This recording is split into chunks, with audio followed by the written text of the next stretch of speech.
So, Shabbat Shalom. First of all, I'm happy I can be with you guys today. I don't get to normally do Torah Cafe. Normally I have to be over there. Well, they're doing Shabbat in the sun today, so they're gonna do Shabbat out there. So, all right. So, Nelson, we might be getting some feedback from you. If you want to mute unless you want to speak, that would be probably helpful. Okay, thank you. All right, so I want to start out by saying Sukkot has a lot going on in it. And one of the first things that happens in this portion is actually instructions regarding the use of the red heifer for purification when coming into contact with a dead body. And I think that's actually sort of foreshadowing for the fact that there are some deaths coming up ahead in this portion. So I want to talk a little bit about like so we have so funny. Well, we do have a couple of deaths here, and they really show us a couple of leadership transitions that happen and some of the consequences of those leadership transitions. So does anybody want to read the first two verses? I will. Go ahead, Shira. Vayavo b'nei Yisroel kol ha'eda mitpartzin b'chodesh harishon vayeshev ha'am b'kadesh v'tamat sham Miriam v'takla ber sham. The Israelites arrived at a body at the wilderness of Zin on the first new moon, and the people stayed at Kadesh. Miriam died and was buried there. V'lo hayamayim la'eda v'yika chelu al Moshe v'ala Haron. The community was without water, and they joined against Moses and Aaron. Okay, so these two verses are a little sparse in terms of what's actually happening here, right? We don't have any cause of death. We don't know how old she was, but we know that Miriam died and was buried there. And then we know immediately after that the community was without water. So does anybody want to read? We don't know from this verse how old she was, but doesn't it say someplace that it does. 10 years older than Moses? It does say. Which means she would have been 130 or 129 or something. Well, Moses isn't dead yet. Well, he's going to die in the next chapter. Yeah, but anyway. Every time we read about it's very far. Yes. For example, we don't know something, but we don't have any. Yes. For a definite For example, we don't know for sure whether she was married and had children. That's irrelevant to the story, so it's not mentioned. Sometimes the Torah. The Midrash says it. The Midrash that says that what? Her king. It also some say Bezalel was her son. Some say Bezalel was her husband. So it's a little mixed. I mean, it's a big difference. Yes. That we're very into Peru food. Yes. And yet there are people, but not their family. But who was Peru? Who was that commandment given to? Adam. So only the men are commanded that, the women are not. Okay. There's another guy who has to do it. Yes. Well, and I also think that women aren't commanded to do it because it's dangerous. Childbirth was dangerous for many. I mean, it still is. It's a dangerous endeavor, and something that can endanger your own life is not commanded upon you, right? But obviously, it is considered a good thing to have a family. Okay, so can someone read inside the box that we have a little midrash here? Yes, go ahead, Nina. And there was no water for the congregation. No. Yeah. No. Yes. Oh, yeah. There's Okay, good. Thank you. Oh, there's another one. Another one here. Hang on. Okay, I'll use this one. Go ahead. Since this statement follows immediately after the mention of Miriam's death, we may learn from it that during the entire 40 years they had the well to Miriam's marriage. Okay, so who here had some knowledge that Miriam was the source of the wells, throughout the desert wonders? Okay, a couple people know about that, right? So this is where that comes from. The community was without water immediately after her death. It was never mentioned all within the 40 years kind of before that, because that need was taken care of. All of a sudden, Miriam dies, no water. Okay, so there's a consequence here, and what's probably a pretty famous story ensues kind of right after this. So we've got, let's just go, let's see. Let's start with verses 3 through 5. Cantor, I just have a question. Is the root Mayim water, is there any connection to the name Miriam? That's a good question. I mean, certainly her name does contain letters. So Miriam, right? And Yam, by the way, is the sea. So yes, there is connection, even on the surface level, there is connection between her name and water, yes. So, and actually water is also connected throughout her life too, because she was there and she watched her brother Moses go safely along the Nile when he was floated in the basket. And she followed him along, and she was the one who even intervened when Pharaoh took him in, and she recommended her mother as his nurse. And also the Song of the Sea. Yes, and she also led the women in song and dance at the splitting of the Sea of Reeds. So yes. So she has a lot of connection with water beyond just her name. Any other comments? Oh, if you have a comment, you have to unmute. Were you trying to say something? No? Okay. So could someone please read verses 3 through 5?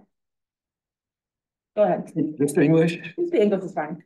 The people quarreled with Moses, saying, "If only we had perished when our brothers perished at the instance of God. Why have you brought God's congregation into this wilderness for us and our beasts to die there? Why did you make us leave Egypt to bring us to this wretched place, a place with no grain or figs or vines or pomegranates?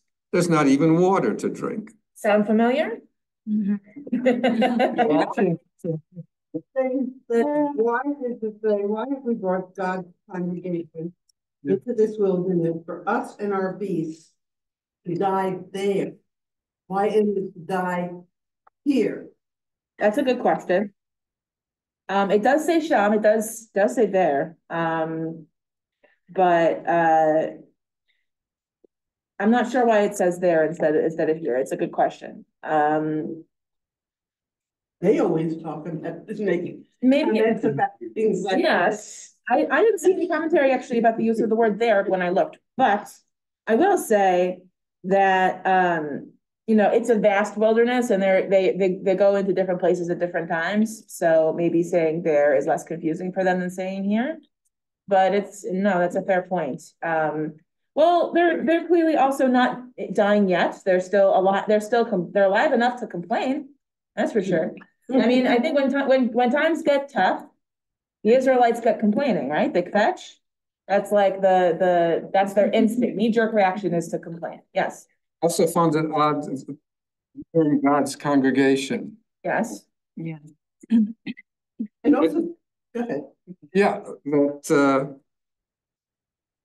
that they view themselves as God congregation, but God said, I'll take you to the promised land. Don't accept my Torah. It was already given, right, by this time. Yes. And well, I also want to point out, it's interesting. Why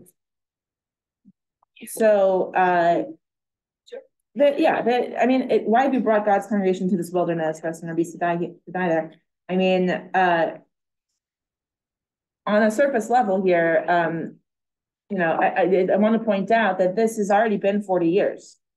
So these are not the same people complaining who complained at the beginning, right? This is their children and their grandchildren complaining, right? So they kind of recognize that there has been a shift in generations. And then they're also wondering, well, what's it all for if we're just gonna die here of thirst, right? So I do want to make sure we mention that there's a shift here in who the actual people are anymore, right? So basically, Moses and Miriam right before this and Aaron are kind of the last people left from among the generation, although actually also Joshua. Yeah, thank you. Yes. Question on Zoom? Well, it seems to me that what they're saying is we could have died quickly and instantly 40 years ago, whenever that was.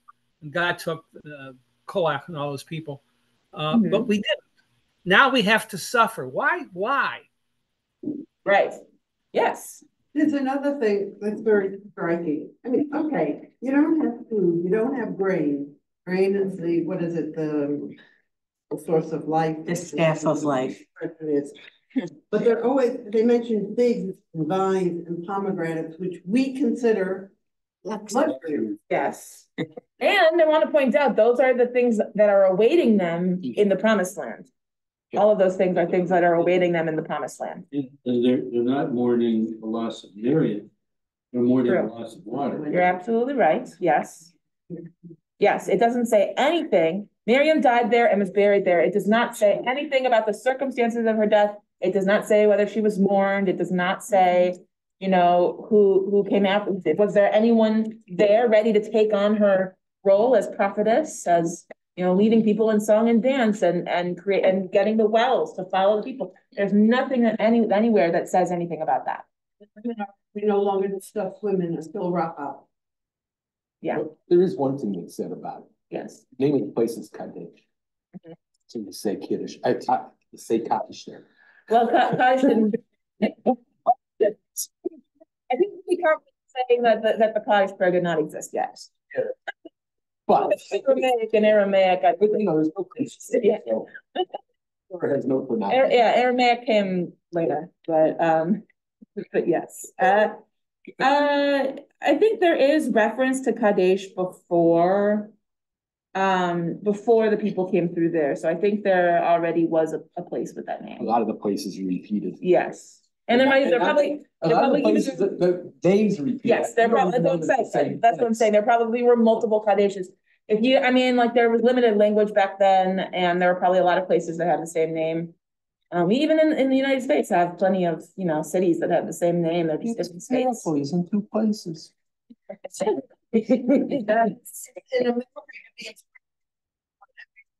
Yeah. Yes. Except maybe, Yeah. Yes. Okay, any more comments on 3 through 5? Yeah. Well, we can say that the previous generation passed the faith Yeah. passed the faith on to the second generation. Right. And but here you see there's a little bit of lack of that right now. But I think, but also the circumstances here are because Miriam has died. And so that's the role that she had, was to take care of the people's needs for water. And so she's just gone, and they have a lack. Right? Yes. Getting away from Miriam, but going to what they said before, they called it God's congregation. Yes. At least they knew who they were finally. Yes. They weren't rebelling about who the God was or anything. Yes. They weren't making idols anymore. Yes. You know what? Or Is that after this? well, who knows? But it's after it in the book. So you know what's interesting here is that the people here are not complaining to God. They're not complaining to or about God. They're complaining to Moses. This is a very human interaction, right? Mm-hmm. So, they're not blaming God for this problem. They're blaming Moses.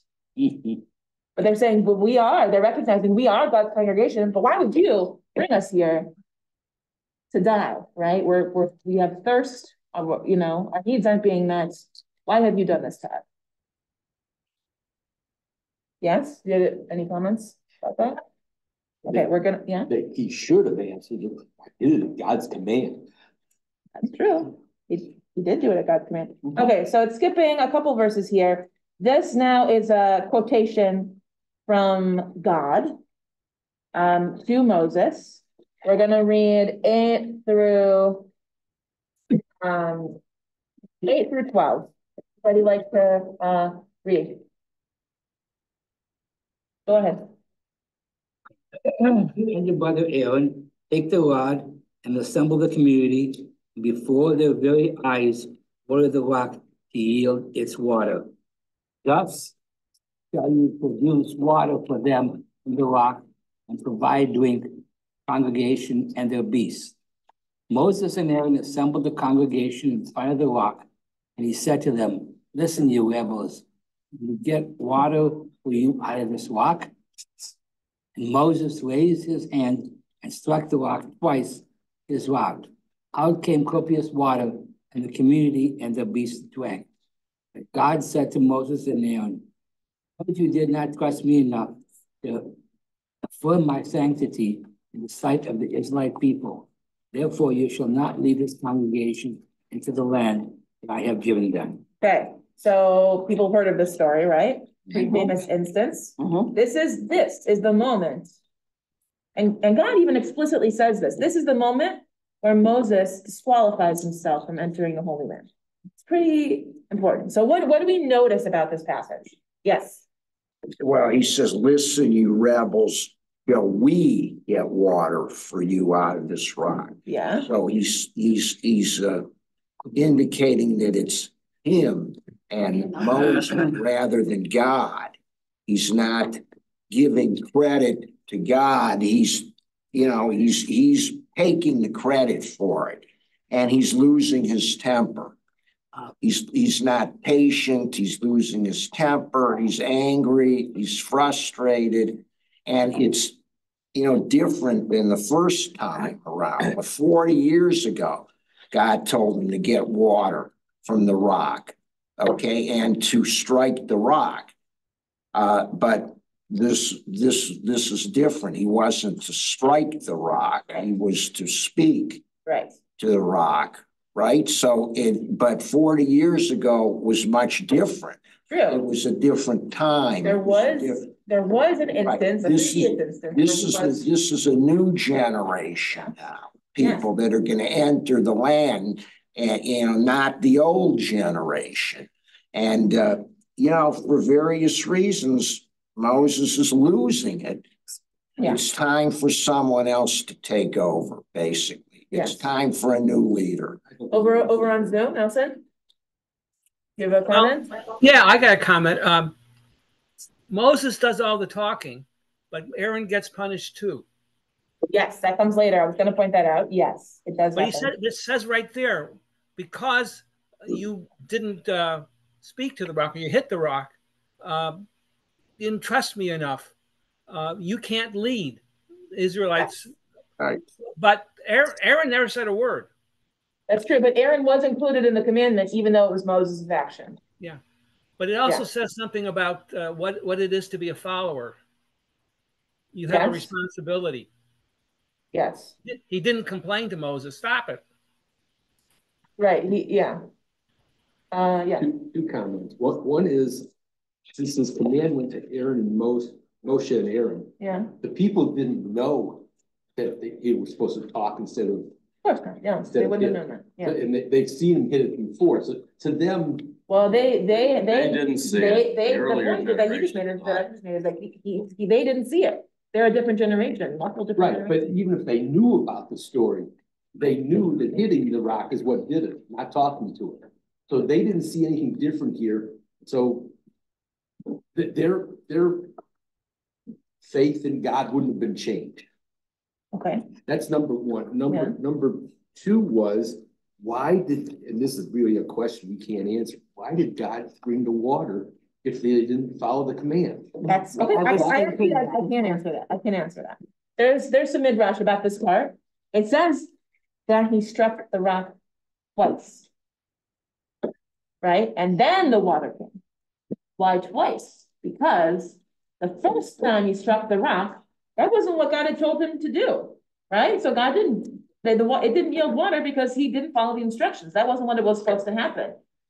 But because Moses had already committed himself to this strong action of striking the rock, God didn't want to embarrass Moses. So God let the water flow from the rock after the second time it was struck. That is what a lot of our commentators say happened. I was wondering if God was also not wanting to frighten the people anymore. Could be. Yes, that's true. If it didn't work, that's also, yeah, not just embarrassing, but also, you know, showing people that Moses's leadership was not working, right? Because again, he wasn't following instructions. But if the water didn't come, and it was a very dramatic moment right in front of everybody, you know, they would continue to doubt his leadership. Did you have also, the people need the water. They do. God doesn't want to deny the people water. Right. God just wants the people to know where the water's coming from. Yes. Which is what Moses muddles up. Yes. But I think there are a couple of other interesting things. One is that he's told to bring the staff. Mm-hmm. So from Moses's point of view, I mean, maybe this is a test in a sense. Because what's the staff for if not to hit the rock? Just to lean on? Just to have there? Isn't this the staff I always use to show God's power, blah, blah, blah, so to speak? I do think by this point, he probably mostly had the staff with him at all times. Yeah, except it explicitly says bring the staff. Bring the staff, it does say bring the staff. So why would it say that is what I'm asking. Come up with a reason why. It's interesting because yes, I think there's a point with this because I mean he has a his whole history with the staff has been using the staff to work God's miracles. Right? So that is an interesting point. So maybe what God is kind of saying is bring the staff, but don't use it. Maybe I'm telling you to do this differently this time. Maybe the staff is still sort of a channel of God's power. So even speaking to the rock while holding the staff maybe would have done something. Yeah, Sheila. Oh, when you're tells him to speak to the rock. How do you speak to the rock? Then everybody else was going around speaking to the rocks. Okay. It's supposed to have. I said, yeah, I think that's otherwise anybody would go around. We have it today. Because for the rock and you thought yes. It was frustration. I think it's somebody said they were trying. God was trying to make a point. Was trying to justify why Moses died. Like, well, to Ivan's earlier point, right? There had been a moment before where the rock was struck. That had happened previously in their history, and so it's interesting here that it's a different paradigm, right? Mm-hmm. That Moses is supposed to speak to the rock. I think it indicates a shift. Bless you. It indicates a shift here to a gentler way of life, and maybe even as a counterbalance to there's plenty of war that's been happening too. They have skirmishes. They have to enter the land. They have to conquer. Right. So maybe here, like speaking to the rock is an opportunity to be a gentler people than all of the violence and war that they have to go through. Is there a comment over here? Yeah, 2 points. One, with the staff, he used it many times, but in a non-physical sense. You know, he held up his staff and the way I'd see everything else. It wasn't like he was using it in a physical sense. So I think in that sense, number two, the punishment. I'm thinking that because you mentioned the second generation or a different generation, they're still getting the manna and they're getting the well. So they're seeing all the miracles, but they're not getting, perhaps, they're so used to it on a day-to-day basis. And so their belief in Moses and God, perhaps, is kind of waned. And so by speaking, all of a sudden, that's a complete whole different miracle. It really shows God's nature, you know, God's power over nature, because the people are starting to lose faith. It's second generation, all they've known is be wandering. Yeah. And so this way, because it didn't show God's power in this generation, which is what perhaps God wanted to see, to reaffirm their belief in him to such such a severe punishment. Right. I wanna point something out to you, right? Verse 10. Listen, Can I you ask a question rebels. first? I'm sorry. I do want to move on just because I want to be wary of time because we have a lot more to cover. So hold on to that thought and we might have time for it later. But so he said, listen, you rebels, shall we get water for you out of this rock? So do we think Moses is angry on his own behalf or on God's behalf? What do we think he's feeling here? Frustration. You sound like a disgruntled. Yeah, absolutely. I think also, as you mentioned earlier, a big part of it is grief. Grief? He's depressed and he's grieving for his sister Miriam. I like that interpretation. He is dependent on Miriam. Yeah. Miriam is a prophet. Without Miriam, there would be no Moses. True. It's absolutely true. Because Miriam told Amram, don't do what you want to do. He said, don't have children. Yeah, this is a midrash. Even the reason he was born in the first place. And it was Miriam that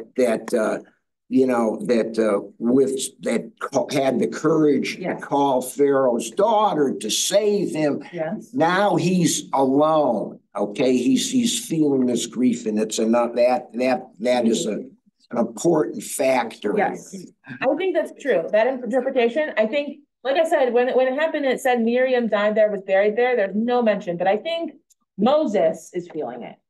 I really do think that because Miriam looked after him his whole life, right? Literally his whole life, even maybe the reason that he was born in the first place. So, so she's died, and he's not mourning the lack of water. He's mourning his sister. He's mourning her as a leader.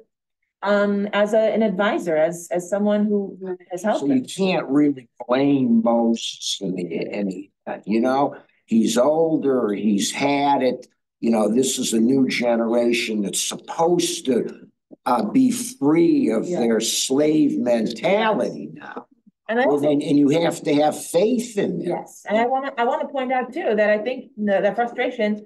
How many times has Moses heard complaints from the people? Right? I mean, probably more than we can even count. Their first instinct is to complain to him, right? Even after all the miracles that have been wrought that he has been a part in performing for the people, they always come back to complaining to him. They were complaining about him before the 10 Commandments were even done. Yes.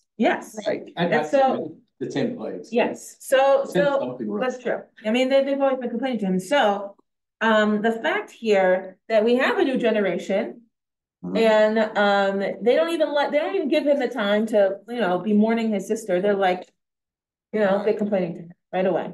So I can see the frustration and I can see the grief. I think there's a lot here that more than what the words are even saying. Yeah. I almost think that he punished more for what he said than what he did. Could be. He wasn't giving God credit for the work. That's also true because Well, the we could include God actually, but you're right. There's a big capital W. Well, I mean, we're not that rich. No, I know. I'm teasing. It doesn't do that, but yeah. I have note C is we. I have a question, which is when God stayed Abraham's hand, to keep him from killing Isaac, I sort of wonder why God didn't stay Moses's hand. Well, perhaps. Well, first of all, I want to point out that God didn't directly stay Moses. Didn't directly stay Abraham's hand. Yes. God sent a messenger, right. Sort of an intermediary, an angel, right? So first of all, God. Second of all, perhaps it was Aaron's job to stay his hand. Aaron was included in this commandment, but he's not doing anything active at all here. Mm-hmm. And I want to point out here, we're going to skip ahead. We have verse 24. Let's go verses, well, let's just do the whole verses 24 through 29. It's a little longer, but would anybody like to read here? I can. Okay, please.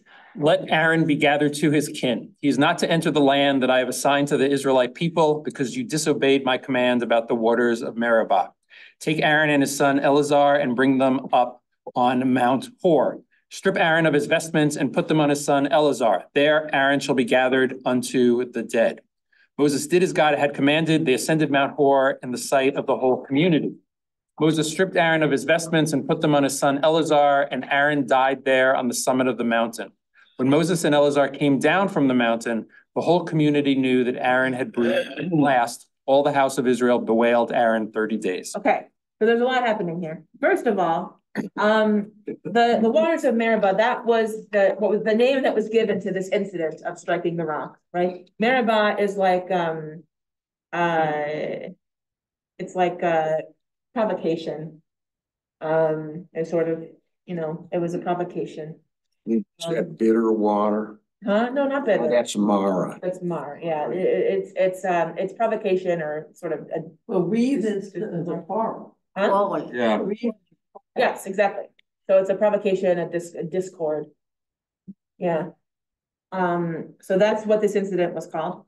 And let Aaron he is not to enter the land that I have assigned the Israelite people because you disobeyed my command. So there's a lot of shifts here in first person, second person. The you singular or plural, where is it? Believe is squirrel. Yes. Because Yisrael Hashem et Kilo Yavo Miri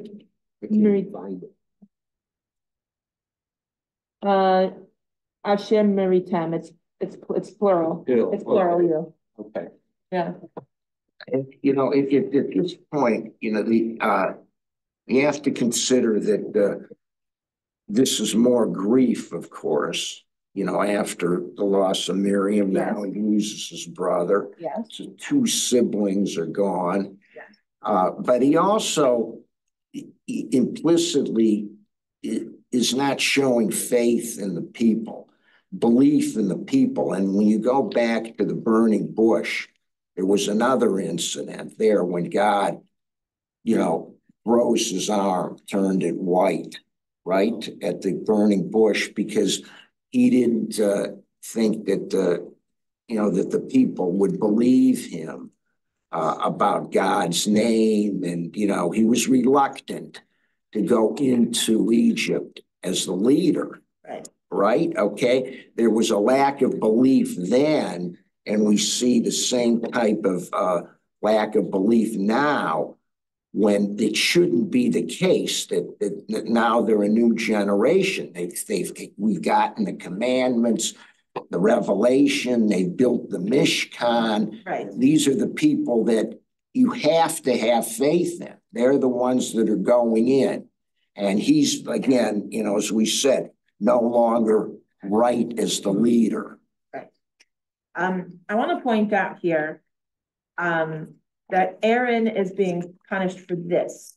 Aaron is being punished for this. Aaron had no active role in the waters of Meribah, but he was included in the commandment to go with Moses to do it. He was included in the commandment by God, the instructions by God to go with him, but he wasn't an active part of it. So I think from that, you can sort of infer, we talked a little bit earlier, maybe it was Aaron's job to stay Moses' hand, or to have some kind of role, but he whatever role he was supposed to have in that, he really didn't. It don't seem fair. It doesn't seem fair. You could consider Aaron's punishment of not being able to be part of the, going into the land. You could consider that from any number of other things. You could consider that from the golden calf that he built for the people at their command, that it sort of seemed like in that moment he was only placating the people, and he didn't want to do it, but he kind of, maybe they were going to kill him or his family. So there was a sort of an exhortation there, but I think there's also a kind of a poignancy of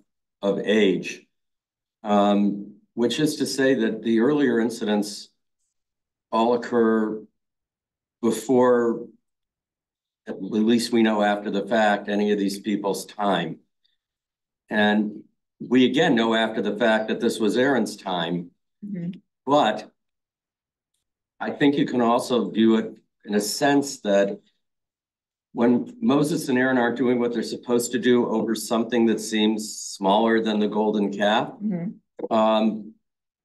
you can have a kind of a sympathy because perhaps they're just at a stage of life where they're no longer able to really do it. And maybe that contributes to it being their time and they don't get to actually enter the land. So from that perspective, it's kind of poignant and sad.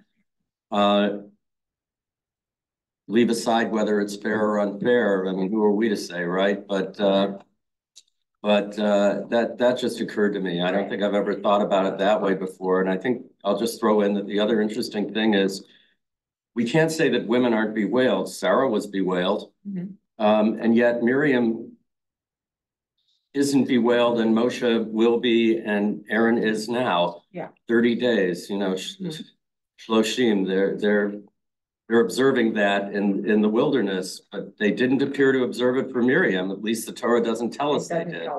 I think there's so much in the vacuum that exists there. I think I do think that when it comes to women in the Tanakh, there is a lot less that is said.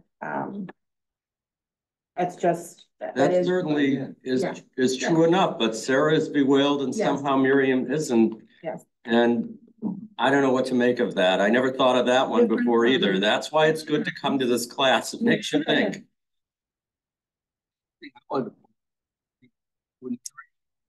Talking about Moses. Aaron was not punished. Here, the command was to both of them, and this time Aaron gets zapped. That's what he said. One was off, the other one was not. Yeah. He did, but the reason behind why he wasn't punished then, does anybody know why Aaron wasn't punished with Sarah, but Miriam was? Anyone want to guess? Who is Aaron? High priest, and if he has any, he can't do his job.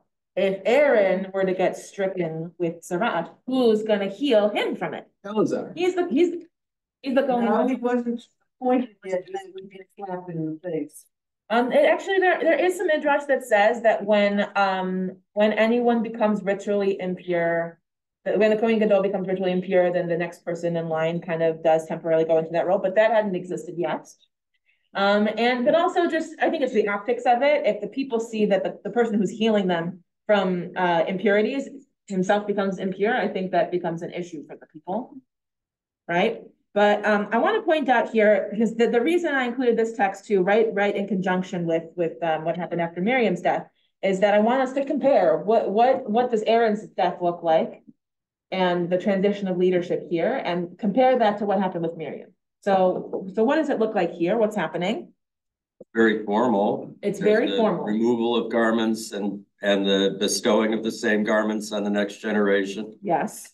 It's also explicit. It does explicitly say that it was his time, that God had said it was his time, and that, and it's in front of everybody. They ascended Mount Hor in the sight of the whole community. And when Moses and Eleazar came down to the mountain, the whole community knew that Aaron had breathed his last. Yes. There is one problem. Hold on. Nelson had his hand up. Eleazar is Aaron's child. Yes. Maybe what the implication is Miriam doesn't have a child, or at least not a girl child.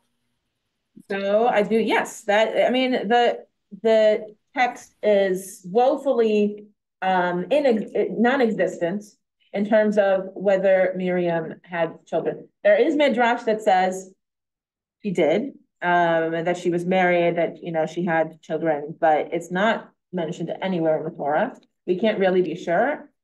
Either way, there was no plan in place. There was no one to take up the mantle of her leadership after she died. Yes, Sheila. If you look at the comments in the black box there. Well, we haven't gotten to it yet, but yes. Well, we have 4 minutes. Yes. Anyway, read it to yourselves quickly. Yeah, I'll read it now. So the Holy Blessed One said to Moses, "See, you may console him that he is bequeathing his crown to his sons. This is something that you are not bequeathing to your own children." So Moses stripped Aaron of his vestments and put them on his son Eleazar. And all the congregation saw that Aaron had died. When they saw Moses and Eleazar descending and that Aaron was not descending with them, they said, "Where then is Aaron?" He replied to them, "He is dead." They thereupon said, "Is it possible that a man who stood up against the angel and stayed the plague, that over him the angel of death should have power?" Moses had once offered prayer, and the ministering angel showed him Aaron. To them lying upon the bier, they saw it and believed. Yeah. And I mean, Well, it is. what she said, He actually wasn't buried. He died in a cave at the mountain. I suppose that there is a burial place on that floor in Georgia. Yeah, They saw it. but it's sort of a cave, but it is a cave situation. So they have to take it out. Take it out. Can you imagine can you imagine the logistics of, well, first of all, I want to point out that people are very careful about coming into contact with a dead body. Remember how I said it's foreshadowing that they talk in the red heifer and the pure touching the mate, right? So people are very careful about touching dead bodies. I think probably for a reason, not just the ritual impurity, but also maybe coming into contact with a dead body could be endangering of your life, right? To catch something from that. But hold on. So imagine the logistics of carrying a dead body all the way down from the mountain and from the cave, right? And meanwhile, Eleazar was wearing the Kohen Gadol, wearing those robes, so he could not come in contact with his own dead father. So Moses is a very old man, so Moses would have to carry his brother all by himself. And I don't think that that's really something he would have been able to do. Well, so the ministering angel showed Aaron. Showed the people, kind of gave them a vision that they saw it. Yeah, it's kind of a sweet midrash to try to explain it, but it's still just some little very late rabbinic explanation. Yeah. I think maybe it fits more into just the reality that we don't want Aaron venerated any more than we want Moses venerated. We want God venerated, so we don't know where they're buried. What about the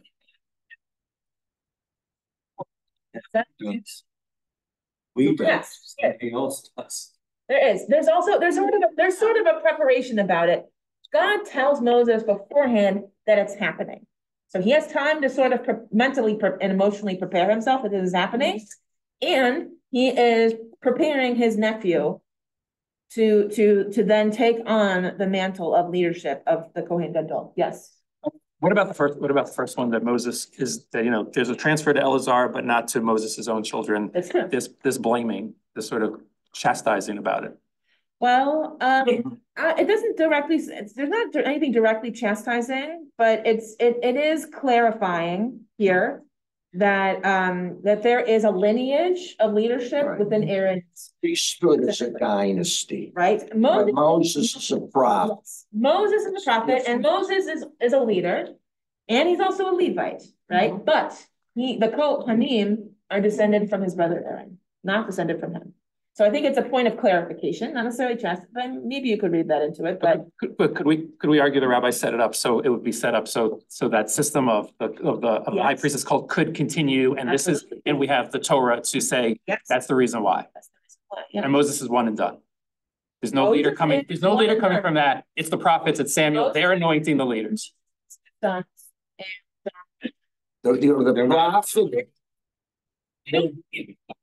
don't hear much about this. Right. The prophet is for the generation, once in a generation, in this case, because also Miriam, but yeah. The priest is, the routine is forever. Yeah. It doesn't cease, right? It's totally different. Yes. Any other comments about this? I think that it's notable that when you see what's happening to Aaron, what would be the cognate in a modern experience? The only cognate I can think of is somebody who's been condemned to death. This isn't a firing squad. We don't exactly know how he passes away after the vestments are removed. And maybe that's not even the point, but I just think it's sort of interesting that the person who could have any sense of what he might be experiencing on his way up Mount Hor is somebody who's condemned.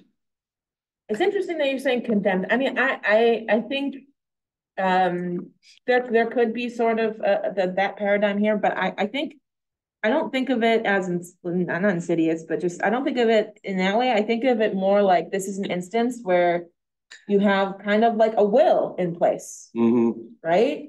That the vestments are one of the most valuable things, right? And here they're given to the next of kin. I don't disagree, and I'm not trying to imply that Aaron is equivalent to a murderer by any means. I mean, I think you could say the same thing about certain cancer patients.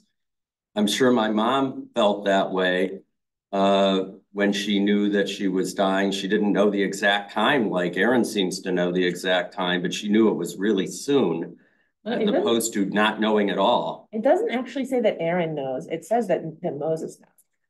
I want to point that out. So I'm sure Aaron could tell what was happening, but it doesn't directly say that either Aaron or Eleazar. It's Moses was the one who was told by God that this is happening, but at least he has some preparation. At least he knows. It's succession. Succession, absolutely. And nothing like that existed with Miriam's death at all. And that's kind of, I think, why what happened, right? There was no line of succession. Well, Miriam was... and then her brothers made, well, mostly Moses, but made a big mistake. Right? Yes. Well, basically, I think what they're telling us, hey, it's not important. In other words, he lived, he died, this is how he died. Let's get on with it. He gave it, his son succeeded him. Yes. And they're not worried about the details. You know, as we say, they left everything to Midrash.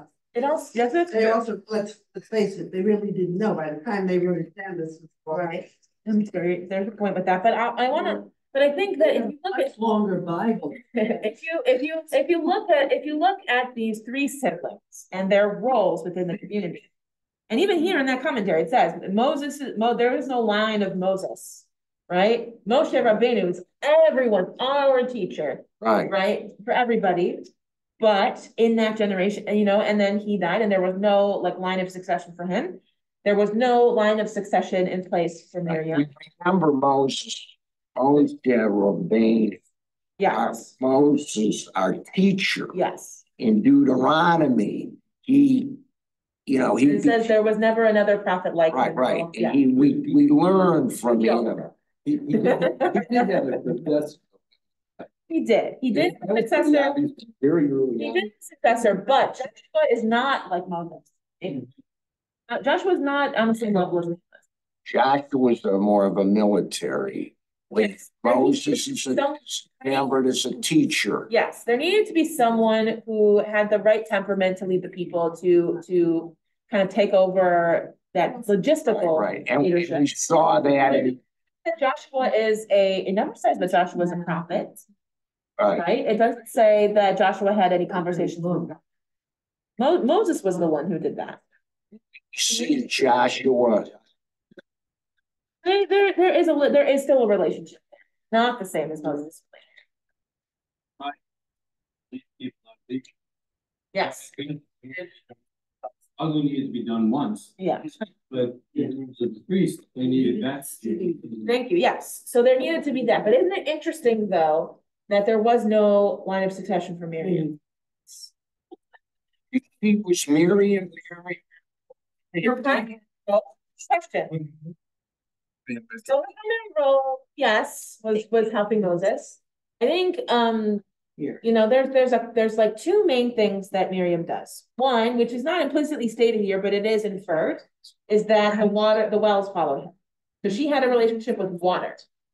The other is that she led the women in song and dance, which sort of also indicates that she was the leader of the women, sort of de facto, right? And you're right, there isn't a lot of mention of women sort of at this point in the Bible, I think to large part because I think actually Rabbi Jacob might have mentioned this a couple weeks ago at the Q&A or whatever, but Moses separated himself from his wife. And so he really was not attuned to what was going on in the world of women at all at this point. Yes. Well, that's why Miriam criticized him. But you know, in the end, it's all about, we're all mortal. No one lives forever. No one lives. Okay, and this is, you know, this is the end of that generation. It's Yes. time for a change, and I love the metaphor. Every person has their Jordan that they can't cross, that they don't cross. They can't finish the job. It's left for someone else. The children. It's not upon you to finish the work, neither are you free to review. Right. But I also think it's important to note that, like, here there's a plan in place. Even you know, Moses and Aaron, they knew, they were pretty old at this point, but they knew too that they wouldn't live forever. Right. So having a plan in place to then make sure that you're leaving a good legacy and a good name behind you, so that you know that the next generation can handle what's. And it's not about not venerating. That's the wrong word. It's we don't worship them, and then that becomes idol worship. We don't know where Moses is buried, right? Yeah. Any other last comments? I have a question. Can you, maybe you don't know the answer to this, but do you know, like, historically, like, to us, the hitting of the rock, it just seems so petty and so minor, and just like, you know, yes, he didn't listen, but like, of all the things that happened, it was like, historically, if you go back, like, was there something about it that was seen as more of a grand gesture, was seen as just so bad in a way that we as a modern audience don't read it that way? There are multiple instances in the Torah where people are very severely punished in a way that you don't think is befitting the crime per se, just for not listening to the letter of God's word. Okay. Right? Like, you know, like Aaron's older two sons, right, with the alien fire. It says they were very zealous in wanting to serve God. They didn't follow the instruction exactly right. And the fire there was something off about it.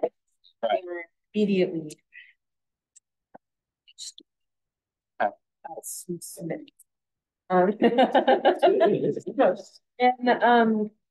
And so here's a sort of an instance of that. But I also think Moses is being a bit of a queen here, honestly. But he also is coming from a place of grief, so maybe it's understandable. But he's taking this and he's trying to be strong, and he's trying to be fierce, and he's trying to show you, look, you complain, and here's your water, right? Right? So, and meanwhile, like I said, God was sort of inviting him to be gentler, right? And he responded out of a place of frustration, a place of grief. I don't know, but there's something about that kind of mistake that apparently disqualifies him. To act out of anger, yeah. It is.